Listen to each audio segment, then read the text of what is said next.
오늘 예배에 나오신 모든 성도님들을 주님의 이름으로 환영하고 축복합니다. 전송도 성경 읽기 캠페인에 모두 동참합시다. 금주 성경 읽기 범위는 레위기 16장부터 민수기 3장입니다. 매 주일 한 사람 이상 우리 교회에 등록되며 전도될 수 있도록 기도하며 전도합시다. 매주 화요일에 전도 모임이 있습니다. 이웃초청 새생명 축제를 위해 금일 22일, 29일 주일 오후 1시에 모여 전도하러 나가겠습니다. 집에 갈 때 전도지 30장씩 가져가셔서 주위에 전달해 주시기 바랍니다. 축의 대신방을 실시하고 있습니다. 11월 11일에는 4셀, 5셀입니다. 이웃초청 새생명 축제가 11월 5일 주일 낮 예배에 있습니다. 모든 성도님들은 전도 대상자를 정하고 기도하며 이웃초청에 최선을 다해 주시길 바랍니다. 홍용호 손정인 권사님의 장남 도원군과 졸전 마자이어스, 제클린 마자이어스의 장녀 자니카의 결혼식이 오는 10월 28일 토요일 오후 5시에 안산 빌라드 GD 5층 그랜드 볼륨에서 있습니다. 교회에서 4시에 승합차 한 대로 출발합니다. 연로하신 분들만 탑승 부탁드립니다. 이번 주 교회 청소는 8셀, 다음 주일 식사 준비는 3셀입니다. 이상으로 교회 소식을 전해드렸습니다.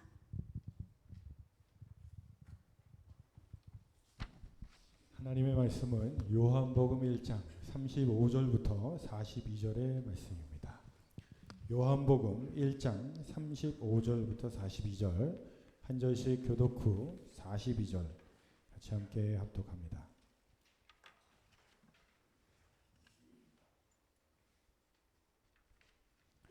또 이튿날 요한이 자기 제자 중 2사람과 함께 섰다가 예수께서 거니심을 보고 말하되 보라 하나님의 어린 양이로다. 두 제자가 그의 말을 듣고 예수를 따르거늘 예수께서 돌이켜 그 따르는 것을 보시고 물어 이르시되 무엇을 구하느냐 이르되 랍비여 어디 계시오이니까 하니 랍비는 번역하면 선생이라. 예수께서 이르시되 와서 보라. 그러므로 그들이 가서 계신들을 보고 그날 함께 거하니 때가 10시쯤 되었더라.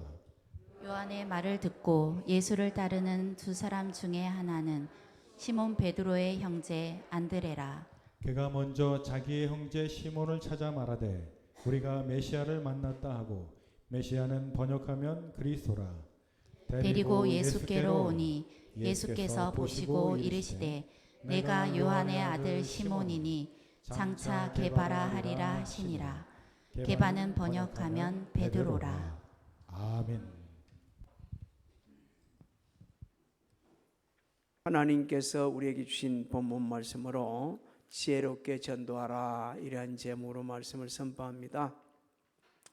하나님께서는 이 나이가 들어서 아이를 낳지 못하는 사가라와 엘리사벳을 주권적으로 섭리하셔가지고 세례 요한을 잉태하게 하시고 낳게 하십니다. 세례 요한은 예수님보다 6개월 먼저 이 세상에 오시게 되시죠. 그리고 이사야 선지자 예언대로 광야에서 외치는 자의 소리로서 주의 길을 곱게 하는데 최선을 다했습니다. 그리고 헤롯의 잘못을 지적하고 결국은 순교를 당한 그런 분이 바로 세례 요한입니다. 이 본문 말씀은 이 세례 요한을 통해 가지고 어떻게 하면 우리가 이 지혜롭게 전도를 할 수 있을까? 이 부분에 일깨워주는 아주 귀한 말씀입니다. 첫째 우리에게 주시는 은혜는 예수님을 따라야 한다 이렇게 말씀을 하십니다. 세례 요한은 자신의 두 제자에게 예수님을 가리켜서 하나님의 어린 양이라 이렇게 소개를 하죠. 35절로 우리 37장 읽어봅니다. 시작. 또 이튿날 요한이 자기 제자 중 2사람과 함께 섰다가 예수께서 거니심을 보고 말하되 보라 하나님의 어린 양이로다. 두 제자가 그의 말을 듣고 예수를 따르거늘 자, 여기 예수님을 가리켜서 하나님의 어린 양이다 이렇게 말씀하신 것은 참 많은 의미가 있습니다. 먼저 자신의 세례 요한은 이제 자신의 때가 다 되었다 이렇게 말하는 거예요.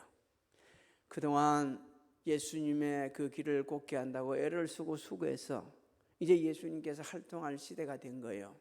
그래서 자신의 때가 다 되었다 이렇게 의미 있는 말을 하고 있는 겁니다. 또 예수님께서 어린 양, 하나님의 어린 양이라고 하신 것은 영적으로는요 복음의 핵심을 가르치고 있는 거예요.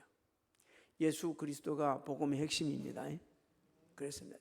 주 예수를 믿으라 그리하면 너와 내 집이, 그게 복음의 핵심이에요. 예수 그리스도가 복음의 핵심인 것을 말씀해 주고 있고, 또 하나는 하나님께 예수님께서 속하셨다 이렇게 읽혀주고 있는 거예요. 요단강에서 우리 주님이 세례 요한한테 세례를 받죠. 그때 하늘에서 성령이 비둘기같이 내리시고 말씀이 들리는 이는 내 사랑하는 아들이라 하셨어요. 하나님께 속한 자다. 오늘 예수 믿고 구원받은, 그리고 이 자리에 예배드린 우리 모두는 모두가 다 하나님께 속한 자입니다. 오늘 나는 자니카가 올 줄 알고 영어 한 단어를 한 줄을 애하고 있어요. I'm belong to God. 나 하나님께 속했다. 저지 그 한 번도 못 해줬는데 자니까 하나님께 속겠다 하려 했더니 안 와버렸네. 이 애썼는데 말이요. 그래서 우리가 한번 생각해 봐야 됩니다. 나는 정말 하나님께 속겠는가, 그런 의식을 가지고 살아가고 있느냐는 거죠.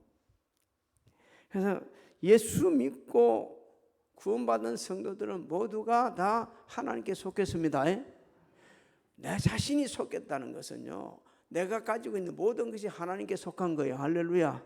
자, 그 다음에 역사적으로는요, 예수님을 이스라엘 백성들이 출애굽할 때 희생당한 어린 양의 비유를 하는 겁니다. 하나님께서는 바로가 이스라엘 백성들을 안 보내겠다고 끝까지 버티자 10가지 재앙 중 마지막 재앙을 할 수 없이 거기 내리시는 거예요. 그때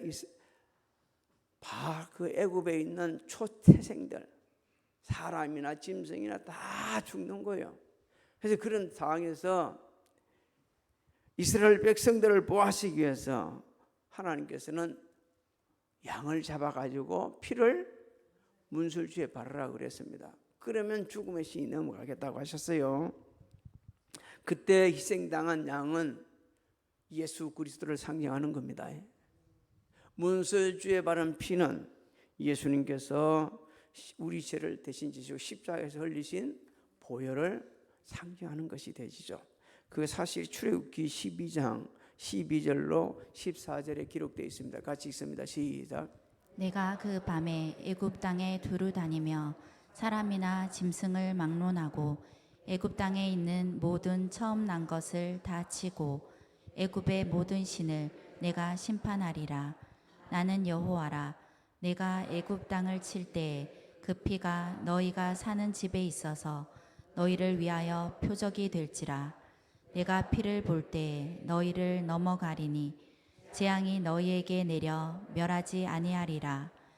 너희는 이 날을 기념하여 여호와의 절기를 삼아 영원한 규례로 대대로 지킬지니라. 그래서 유월절 절기를 지키라고 하나님 말씀을 하셨습니다.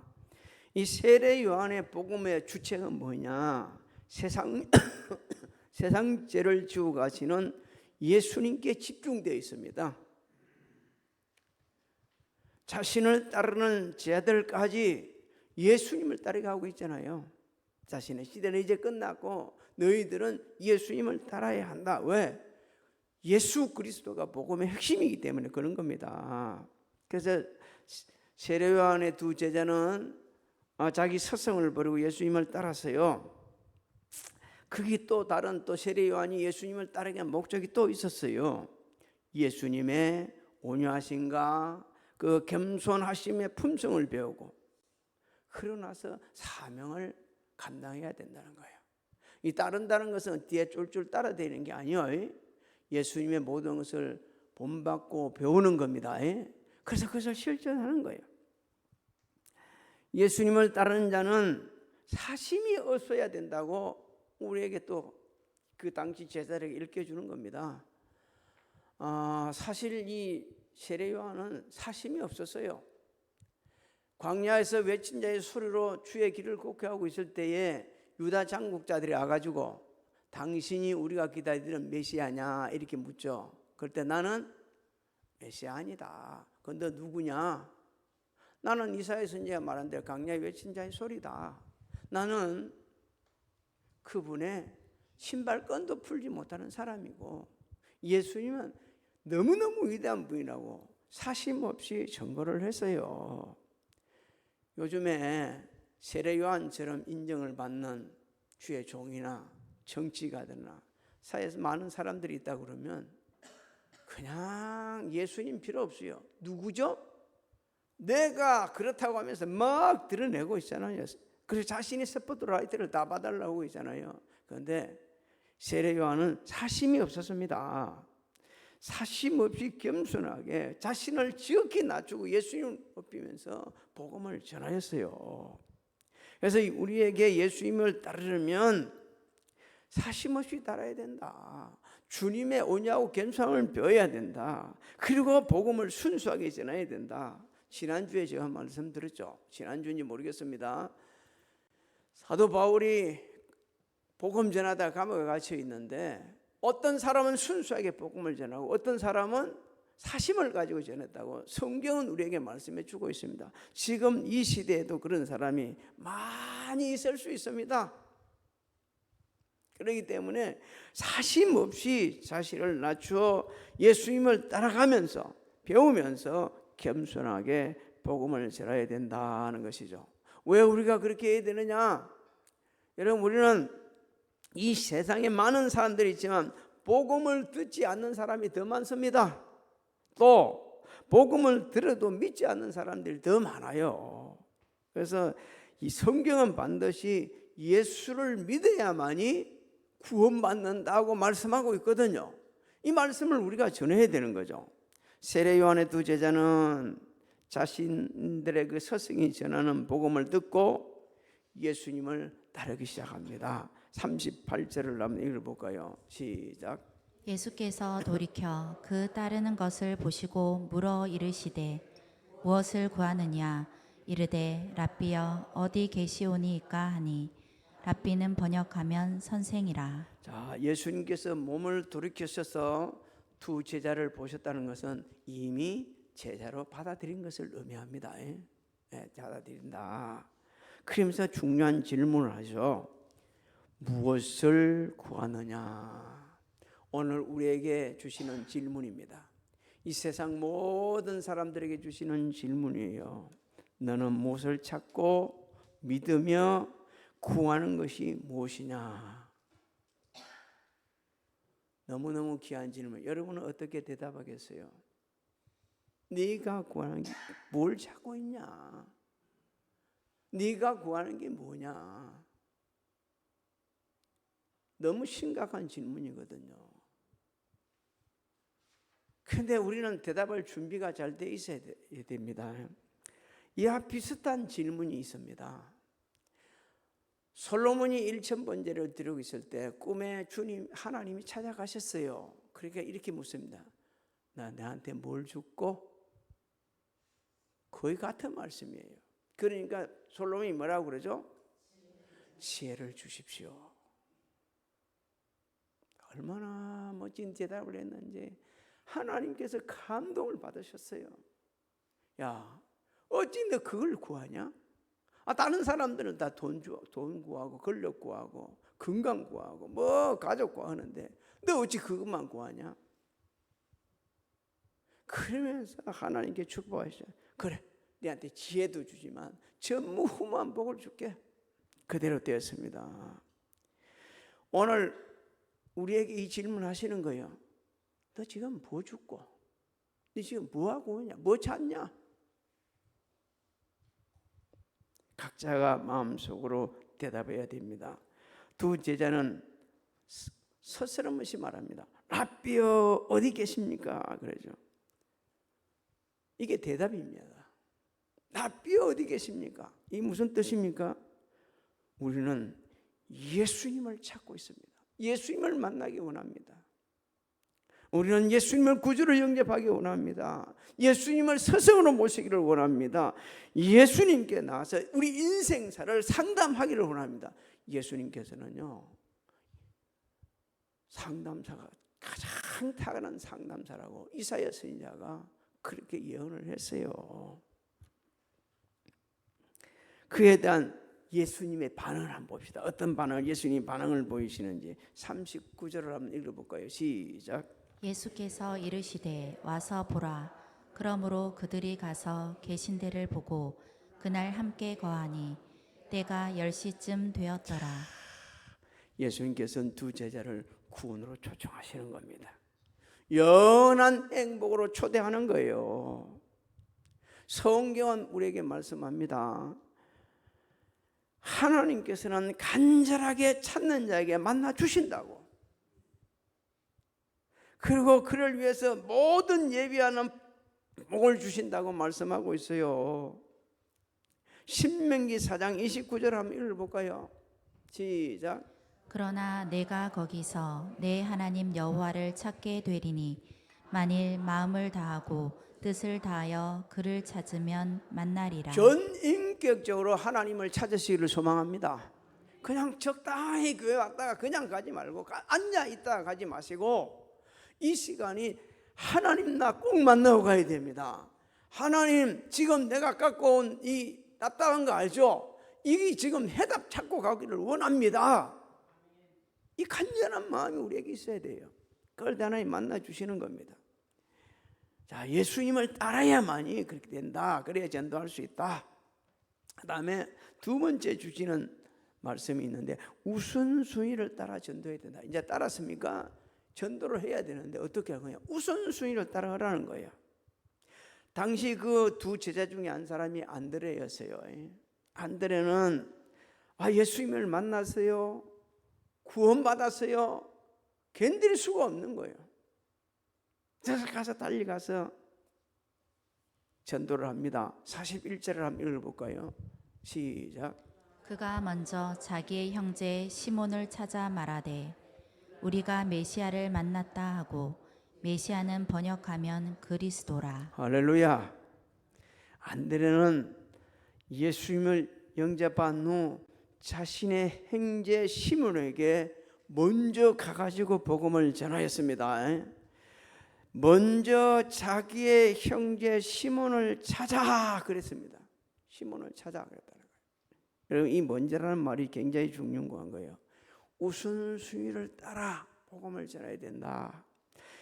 그래야만이 효과적이다 이렇게 말씀하는 거예요. 우리 주변에는요 전도할 사람 참 많아요.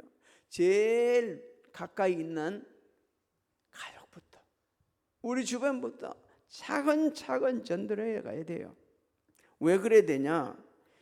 우리 평생 복음을 전할 수 없기 때문에 그렇습니다. 또 모든 사람이 항상 복음을 들을 수가 없어요. 내일 무슨 일이 일어날지 모르는 게 우리 인생입니다. 오늘 이 시간이 우리의 시간입니다. 내일 시간이 있을지 없을지는 누구만 아시죠? 하나님 아시는 거예요. 우리는 그렇게 생각합니다. 목사님, 오늘 저녁 지나가면 내일 아침에 일어날 건데 하나님 허락해 주셔서 일어난 겁니다. 허락해 주시면 못 일어나는 거예요. 그것이 오늘 이 시간이 끝날 수도 있는 거예요. 그래서 우리는 복음을 전해야 돼요. 제가 그렇게 말하는 게 아니고 하나님께서 말씀해 놓으셨어요. 잠언서 27장 1절을 한번 읽어봅니다. 시작. 너는 내일 일을 자랑하지 말라. 하루 동안에 무슨 일이 일어날는지 내가 알 수 없음이니라. 그렇습니다. 내일 일을 자랑할 필요 없어요. 무슨 일이 일어날지 우리는 모르기 때문에. 그 다음에 말이요, 찾아갔다고 그랬잖아요. 그래서 우리는 찾아가서 복음을 전해야 된다는 거예요.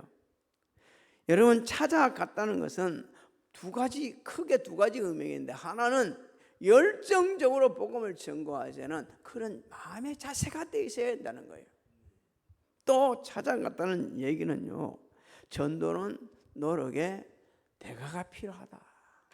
반드시 노력의 대가를 지불해야 된다는 거예요. 우리가 이제 오늘 점심 식사를 하고 나서 나가서 전도를 할 겁니다. 그러면 가서 여해요. 저도 이제 지난 주일날 월요일 아침에 새벽 예배를 마치고 나가서 여기서 전도를 합니다.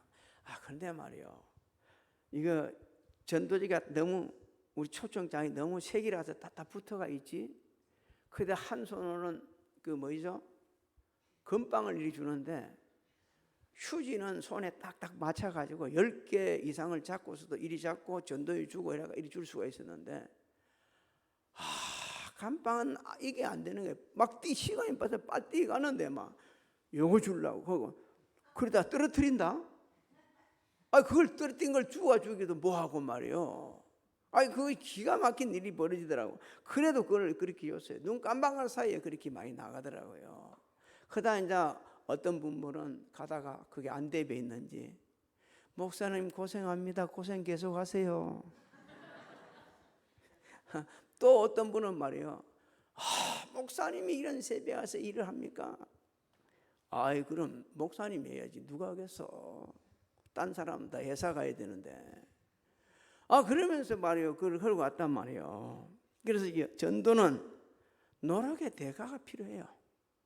그래서 오늘 제가 아침에 광고할 때 이렇게 짓겠습니다. 집에 갈 때 그냥 가지 말고 전도 이 초청장 갖고 가지고 자기 아파트 30장만 여주라. 30장만.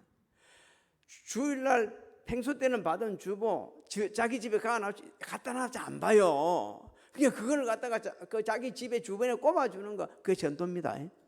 그렇게 하세요. 이 노력이 절대 필요한 겁니다. 지금 세례 요한을 통해 가지고 예수님을 만든 안드레는 그렇게 지금 하고 있는 겁니다. 왜 우리가 그래야 되냐? 주님이 그렇게 하시라고 그랬어요. 주님이. 사도행전 1장 8절에 오직 성령이 너희에게 임하시면 너희가 권능을 받고 어디요?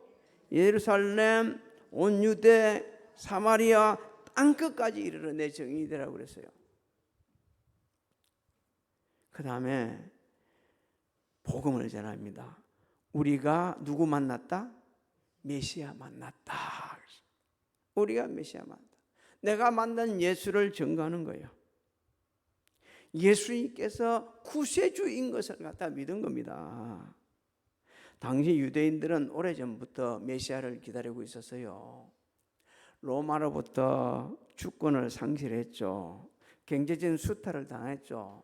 궁핍한 생활을 하고 있고, 거기에다가 예루살렘 지도자들은 정신 못 차리고 자기 백성들을 갖다 수탈하죠.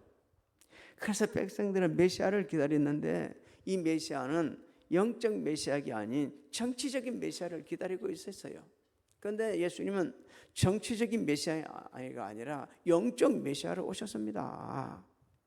42절을 한번 읽어볼까요? 42절 시작. 데리고 예수께로 오니 예수께서 보시고 이르시되 내가 요한의 아들 시몬이니 장차 게바라 하리라 하시니라. 여러분, 안드레가 전도의 아주 실체를 잘 가르쳐주고 있어요. 그리고 가서 자기가 너무너무 감격해서 가가지고 행제에서 복음을 전하고, 그 다음에 뭐 했다고 그랬습니까? 42절에 보니까 데리고 왔다. 여러분, 데리고 와야 합니다. 데리고 와야 돼요. 데리고 와야만이 인생의 전환점을 맞이하는 거예요. 예수님 앞으로 데리고 와야만이 그 사람이 변화가 일어나는 거예요. 주님이 말씀하셨습니다. 이제부터 요한의 아들 시몬이니 장차 뭐 하겠다? 게바라 하리라. 인생의 전환점을 만난 거예요. 예수님을 만나야 돼. 오래전에 우리 대선배 목사님이 방송국에 나와가지고 설교를 합니다. 그 주면서 설교 주제가 뭐냐면 예수 그리스도는 우리 인생의 터닝 포인트입니다. 요거를 가지고 처음부터 끝까지 그 말만 하다 마치더라고요. 그때는 저분이 왜 자꾸 저것만 하냐 그랬는데, 나중에 제가 목회자가 돼서 생각해 보니까 너무 감사한 거예요. 너무 감사한 거예요. 예수님을 진짜 만나야만이 인생의 터닝 포인트가 일어나는 겁니다. 그래서 예수님 앞에 데려왔더니만 시몬이 뭐로 바뀌지죠? 게바로 바뀌는 놀라운 역사가 일어나고 베드로는 예수님의 뭐가 되죠? 수제자가 됩니다. 수제자가 돼요. 왜 그래야 되냐? 예수님 외에는요 다른 이름으로 구원받은 이름을 우리에게 주신 적이 하나님 없었어요. 사도행전 4장 12절을 암송하는 걸 좋아할 것 같아서 제가 올렸습니다. 한번 사도행전 4장 12절 없습니까? 자, 우리 사도행전 4장 12절을 제가 좀 읽어드릴게요. 다른 이로서는 구원을 받을 수 없나니 천하 사람 중에 구원받을 만한 다른 이름을 우리에게 주신 일이 없음이라 하였더라 그랬습니다. 예수님을 만나야 돼요. 성경에 기록되어 있는 많은 분 중에 전도의 대가이신 한 분은 바로 사도 바울입니다. 이렇게 말합니다. 복음을 전하지 않으면 내가 화가 있다. 주님 명령이기 때문에. 그래서 복음은 어떤 상황에서도 전해라. 네가 기분이 좋든 안 좋든 상황이 나쁘든 안 나쁘든 복음 전해야 된다. 그래야면 하나님 나라에 가서 상급받는다. 우리에게 이렇게 권면을 합니다. 디모데후서 4장 7절로 8절을 한번 읽어봅니다. 시작. 나는 선한 싸움을 싸우고 나의 달려갈 길을 마치고 믿음을 지켰으니 이제 후로는 나를 위하여 의의 면류관이 예비되었으므로 주 곧 의로우신 재판장이 그날에 내게 주실 것이며 내게만 아니라 주의 나타나심을 사모하는 모든 자에게도니라. 이렇게 말씀을 하셨고 또 경험자가 했는데도 불구하고 우리가 전도하는데 장애가 있습니다. 우리가 전도하려면 많은 장애가 있어요. 뭐 현실적인 여러 장애 많이 있지만 가장 큰 장애는 내한테 있어요. 전도하지 못하는 이유가 내한테 있어요. 윌리엄 페이는 이렇게 말합니다. 복음 전도의 최대 장애물은 길을 닫고 있는 세상이 아니다. 우리의 말문을 막는 두려움이다. 이리 말을 합니다. 저는 얼마나 그게 동의가 되는지 몰라요. 많은 분들이 제 전도를 안 할까요? 못 할까요? 안 할까요? 못 한다는 얘기보다는 안 하는 거예요. 왜 안 할까요? 두려움이 있는 거예요. 훈련이 안 돼요. 전도를 안 해보니까 더 두려움이 쌓이는 거예요. 근데 주님이 아시고 이렇게 말씀하십니다. 하나님께서 나에게 하늘의 권세와 땅의 권세를 주셨다. 땅의 권세를 주셨다. 그리고 내가 세상 끝날까지 너희와 함께 하겠다. 그리고 너희들은 세계에 나가지고 복음을 전하고 세례를 주고 세례를 제자로 삼아라. 이렇게 말씀을 주셨어요. 또 우리에게 왜 복음을 전하는지 이유까지 말씀해 주셨습니다. 예수님을 만나야만이 참된 힘이 있다고 하셨어요. 예수님을 만나지 못하면 참된 힘이 없다고 그랬어요. 마태복음 11장 28절로 30절을 한번 읽어볼까요? 시작. 수고하고 무거운 짐진 자들아 다 내게로 오라. 내가 너희를 쉬게 하리라. 나는 마음이 온유하고 겸손하니 나의 멍에를 메고 내게 배우라. 그리하면 너희 마음이 쉼을 얻으리니 이는 내 멍에는 쉽고 내 짐은 가벼움이라 하시니라. 대부분의 사람들이 뭔가 짓눌려 있어요. 너무 쫓기고 있어요. 질병으로 인해서 염려 걱정으로 인해서 이런저런 사연에가 눌려 있단 말이에요. 그분들 스스로 그걸 해결해 나지 못합니다. 우리도 그럴 때가 있잖아요. 지금 우리 중에도 그런 분 있을 수 있습니다. 이럴 때 우리에게는 누가 계시죠? 하나님이 계시죠. 주님 이름으로 구하죠. 그때 하나님께 우리에게 평안을 주신 걸 누리게 되지 않습니까? 전도하는데 두려움이 있다. 관심이 없는 분들 오늘 정신 차려야 됩니다. 세례 요한이 마지막 순간까지 자신의 사명을 잘 감당하고 어떻게 보면요, 세례 요한은 예수님보다도 이제 6개월 먼저 태어났지만 형이에요. 그런데도 불구하고 이사야 선지자의 예언대로 강야에서 외치는 자의 소리로서 사명 다 감당했습니다. 우리는 사명감에 불타야 됩니다. 사도 바울은 내게 주시는 사명 곧 복음을 전하는 데는 내 생명을 조금도 귀한 것으로 여기지 않는다고 그랬어요. 그러면서 나가서 복음을 전했습니다. 그 결과 오늘 저와 여러분들이 구원을 받고요, 오고 오는 세례 수많은 사람들이 구원을 받게 될 겁니다. 자, 두려움이 있나요? 두려움을 극복하는 것은요, 나가 전도하는 거예요. 부딪혀 보는 거예요. 부딪혀 보는 거예요. 저는 아주 어린 시절에 운동을 좋아한 것 중에 했고, 몸이 너무 약해가지고 군대 가게 되면 키도 작고 몸이 약해가지고 딱 맞아갖고 골병 들어오기 딱 맞겠다 싶어가지고 그때부터 운동을 했는데 건투를 했어요. 건투를 한 게 그냥 한 게 아니고, 제가 제 자랑하는 게 아니에요. 보통 잘한 게 아니었어요. 그냥 일반 선수들하고는 좀 다르게 너무 잘했어요. 너무 잘했어요. 제가 잘하는지도 몰랐는데 그때 김현치라는 분 아실 거예요. 그분이 너 일로 나와. 나 왜 나온지 몰랐어요. 너는 좀은 더 해가지고 해서 세계 챔피언 될 거니까 해라. 무슨 세계 챔피언은 그냥 그 길로 군대 가지고 끝났어요. 너무 잘했어요. 가가지고 훈련을 그렇게 가다 보니까 제보다 90 가까이 되는 애가 80이 훨씬 넘은 애가 이 몸이 이런 놈이 와가지고 같이 들어가가지고 제보고 야 하면서 막 눌려요.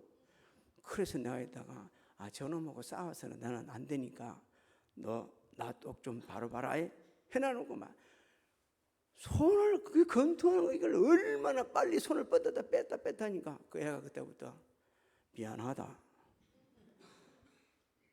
두려움이 없네. 두려움이. 제가 이 두려움 없는 걸 하는 거예요. 여러분, 두려움을 극복하는 거는, 전도에 대한 두려움 극복하는 건 나가 전도하는 거야. 그러면 갈 때 그냥 가지 말고 누가 함께 하신다? 나와 함께 하시는 하나님. 그 성령께서 능력 주시거든요. 가서 하는 겁니다. 그러면서 딴 거 필요 없어요. 딱 안드레치만 하면 됩니다. 안드레치는 내가 만나서 그러면 아바 그러면 너도 구원받아. 그래서 자기 형을 인생의 전환점을 맞이한 아주 훌륭한 일을 한 겁니다. 오늘 예배드리는 우리 성도님들, 성령의 역사심을 받아서 이후로부터 자신 있게 복음을 전할 수 있기를 주님의 이름으로 축복합니다. 축복합니다. 이제 우리 주변에서 지금은 우리 주 예수 그리스도의 은혜와 하나님 아버지의 만극하신 사랑하신가, 성령님의 감화감동 교통의 역사하심이 교회에서, 가정에서, 직장에서, 각자 위치에서 예배드린 사랑하는 성도들 무리와 가정, 직장, 사업장, 자녀들 진행하는 모든 일들, 그리고 우리 교회 위에 지금으로부터 영원토록 함께 하실지어다.